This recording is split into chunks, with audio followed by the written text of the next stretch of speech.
فرمایا نحن خلقناکم فلولا تصدقون، ہم نے تمہیں پیدا کیا ہے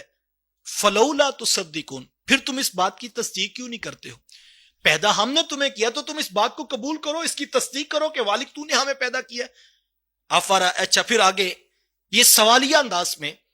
قرآن نے متوجہ کر لیا، مضمون بدلا، پہلے جنت کا تذکرہ پھر جہنم کا تذکرہ، اب توحید کے دلائل دینا چاہے تو جو ان میں ایک غلط فہمی تھی اس کو دور کرنا چاہا تو سوالیہ انداز میں ان کو متوجہ کیا،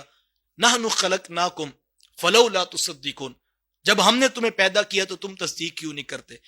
افرأیتم ما تمنون، بلا دیکھو تو جو منی تم ٹپکاتے ہو، اانتم تخلقونہ ام نحن الخالقون، اس کو تم نے پیدا کیا یا ہم نے پیدا کیا؟ یہ انسان کی تخلیق پر اتنے زوردار انداز کی جو ہے وہ قدرت کے دلائل اور رب کے ہونے کا پتہ قرآن کے یہ الفاظ بتا رہے ہیں۔ کہا کہ وہ ایک نحیف کمزور سا منی کا ایک قطرہ، وہ آب کا ایک کمزور سا قطرہ جس کا کوئی وجود جو ہے وہ انسان کی آنکھ دیکھ بھی نہیں سکتی ہے، اس وجود سے 6 فٹ کا انسان، یہ کتنا بڑا کرشمہ ہے جو رب نے بنا دیا انسان کو۔ انسان کیا ہے؟ هل اتا علی الانسان حین من الدہر لم یکن شیئا مذکورا،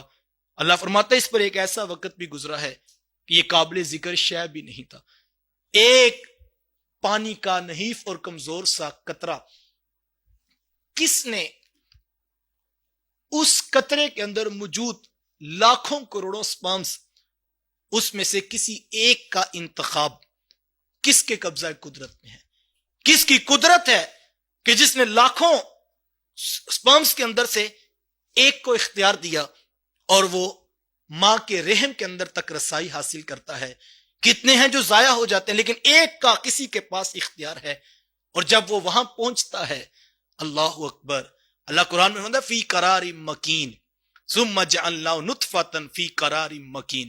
پھر اس نطفے کو ہم نے قرار مکین عطا کیا، اور نحیف کمزور رستے تاریکیوں کے اندر جہاں انسانی عقل سوچ بھی نہیں سکتی، وہاں پر کوئی قدرت کا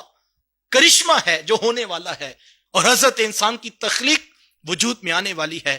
اس کو تاریکیوں کے اندر رستہ رب کائنات نے دیا، اور پھر اس کے اوپر جب وہ رستہ مل گیا اور وہ وہاں پر پہنچ گیا جو اس کا قرار مکین تھا، پھر وہاں پر پہنچنے کے بعد انسانی عقل کو حیران کر دینے والے کرشمہ سازیاں کتنے دن تک اس کی رحمتوں کا می برستا رہا، اور وہ حکمتوں برے پروسیسز ہوتے رہے، حضرت انسان کو پتہ بھی نہیں لگا۔ جیسے ہی 4 ماہ کا ہوا، پھر زندگی کی ایک رمق اس کے اندر ڈال دی گئی، پھر 3 پردوں کے اندر ماں کے رحم میں چھپا ہوا یہ بچہ اپنی جگہ بنانے لگا، تو ماں کی پسلیوں کو بھی جگہ ملی اور پیٹ کے اندر گنجائش بنا دی گئی، پھر یہ حضرت انسان کی تخلیق مکمل ہوتی ہے، اور کتنا باریک سا نحیف سا کمزور سا پانی کا قطرے کا کروڑواں حصہ جس کو قرار مکین دیا تھا، پھر اس کے کس کی رسائی تھی؟ اللہ اکبر، اللہ فرماتا هو الذی یصورکم فی الارحام کیف یشاء، وہی رب ہے جس طرح چاہتا ہے ماں کے رحموں کے اندر شکلیں اور صورتیں بنا دیتا ہے۔ وہ خالق ارض و سماوات، جو 7 آسمانوں 7 زمینوں کا رب، جو چاند ستاروں کا مالک، جو ہے وہ چند پرند کے اوپر قدرت رکھتا ہے، لاکھوں کہکشاؤں کی قدرت رکھنے والا، اس پوری کائنات کے اندر انسان اگر اتر کر دیکھے، پوری کائنات کا رب، اتنا بڑا خالق، اتنا بڑا مالک، لیکن ایک کمزور نحیف سی بوند کے کروڑویں حصے کو وجود دینے سے وہ کبھی غافل نہیں ہوا، اس کی شکل و صورت بناتے ہوئے فرما رہا ہے هو الذی یصورکم فی الارحام کیف یشاء، وہ جیسے چاہتا ہے بنا دیتا ہے۔ پھر ماں کو بھی نہیں پتا، باپ کو بھی نہیں پتا، ماں کہتی 9 ماہ تک میں نے تمہیں اپنے پیٹ میں اٹھا کے رکھا، حقیقت میں تو کوئی اور خالق تھا جس نے ماں کے خون کے اندر غذائیں رکھ دی، ماں تو صرف اپنی غذا پوری کر رہی ہے، لیکن اسی غذا میں سے حصہ 9 ماہ تک بچے کو پیٹ میں آکے میں کون دیتا رہا؟ کہا وہی رب ہے جو صورتیں بھی بناتا تھا، جو رازق بھی تھا، جو خالق بھی تھا، جو مصور اعلیٰ بھی تھا، اور اس نے انسان کی تخلیق کی، وہ ایک نحیف کمزور اور جس سے کراہت آتی تھی اس بوند کا کروڑواں حصہ، اور پھر جب 9 ماہ کے بعد حضرت انسان کی جلوہ فرازی اس کائنات میں ہوئی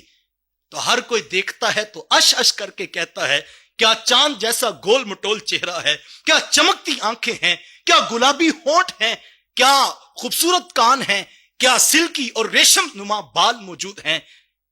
بھول گیا انسان هو الذی یصورکم فی الارحام کیف یشاء، وہ جیسے چاہتا ہے وہ پیدا کر دیتا ہے۔ اب یہ حضرت انسان کا وجود دنیا پہ آیا، میں نے اپنی آنکھوں سے بچے کو دیکھا، ابھی ڈاکٹر نے ماں کے ہاتھ میں نہیں پکڑایا تھا تو بچہ اپنا انگوٹھا چوس رہا تھا اور اس کو کچھ نہیں آتا تھا، لیکن یہ چوسنے کی صلاحیت اور ماں کی چھاتیوں سے دودھ کشید کرنے کا ہنر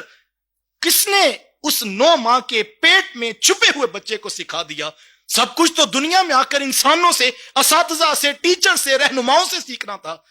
لیکن رب کفیل ہے، رب خالق ہے جو انسان کو 9 ماہ تک کھلاتا رہا۔ جیسے وہ زندگی کی دوڑ میں آ کے میدان زندگی میں، میدان عمل میں کھڑا ہوا تو پھر رب نے اس کو سکھانا شروع کر دیا۔ وہ جیسے ماں اٹھاتی ہے تو ماں کی چھاتیوں میں دودھ کشید کرنا شروع کر دیتا ہے، پھر جو غذائیں، پھر نشو و نما کے سارے پروسیسز، اور اس کے ساتھ انسان کی ہڈیاں، اور اس کے ساتھ اس کا گوشت، اس کے ساتھ اس کا بڑھتا ہوا قد، اس کے آتے ہوئے دانت، اس کے پھیلتے ہوئے وجود کو، ساری نشو و نما کو کون ہے جس نے ترتیب دیا اور یوں ہی نہیں دے دیا، اس کو ایک مقررہ خوراک کے ساتھ اس کو پروان چڑھایا۔ یہ سارے دلائل، پھر کیسا خوبصورت لہجہ، کہا انتم تخلقونہ، کیا اس کو تم نے پیدا کیا ہے؟ ام نحن الخالقون، یا ہم نے پیدا کیا ہے۔